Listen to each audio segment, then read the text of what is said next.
The Maxwell's demon of physics was actually built. It took over 150 years, but experimentalists have finally done it.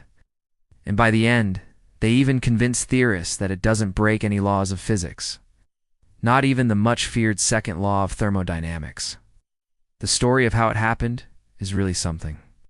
It all began in 1871 when the physicist James Clerk Maxwell wrote a paper about a thought experiment that would become famous under the name Maxwell's demon. The demon is supposed to sit in a box full of gas molecules. Sort them by speed and let the fast ones through while keeping the slow ones trapped. The result? A gas with a higher average speed, which means a higher temperature on one side of the box and a lower temperature on the other. That, however, violates the second law of thermodynamics, which says that the total entropy wins every time. Oh. So either the demon would have to be a kind of supernatural being, or there'd be something fishy about the way we understand the laws of nature. But wait, physicists are a stubborn bunch. They don't like to admit that there might be something fishy about their cherished laws. Instead, they came up with explanations for how the demon could be entirely made of normal stuff. Though what that stuff would have to be made of changed over the years. For example, in 1929, the physicist Paul Dirac said that it could be made of electromagnetic fields. But then in 1961, the physicist Harry Bateman said it would need to be made of something else. Entirely, namely a special kind of fluid that was both a real fluid and also a fictitious one. Yes, it's as confusing as it sounds. But basically, the problem was that nobody could come up with a simple explanation for where the demon might come from. So it remained a thought experiment. That, however, changed in the early 2010s when experimentalists started building the thing. They constructed a microscopic device only a few molecules wide that mimics Maxwell's demon. It consists of two chambers, one for the gas and one for water, connected by a narrow channel. A membrane separates the two halves of the channel, and it has a small hole in it. Now the key to making this work is that the hole only lets through molecules that reach it with sufficient speed. Otherwise, it remains closed. But how do you get the molecules to go fast enough? That's where the water comes in. Water is both electrically conductive and also a good insulator. So if you apply an electric voltage across the membrane, charges can flow through the water but not through the air. That creates a current that flows to the right. If the current is strong enough, it will push some of the gas molecules in the left chamber fast enough for them to pass the hole.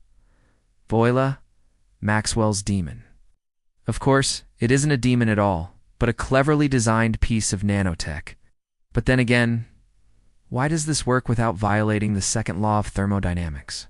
Well, that's because whenever the demon lets a fast molecule through, it takes information about that event and stores it in its surroundings.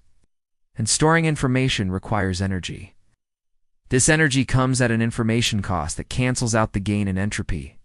In other words, you can't get something for nothing. You have to pay the universe back in one way or another. Now, while this particular Maxwell demon was proposed already in 1982, it took until 2012 to build it because fabricating objects at the scale of molecules is hard. But they finally managed it by using a technique called nanolithography. This is similar to the way microchips are produced, except here the features are much smaller. By etching tiny patterns into a membrane, they created an array of channels and barriers only a few molecules wide. These molecular machines act like tiny gates that open only if the molecules reach them with sufficient speed.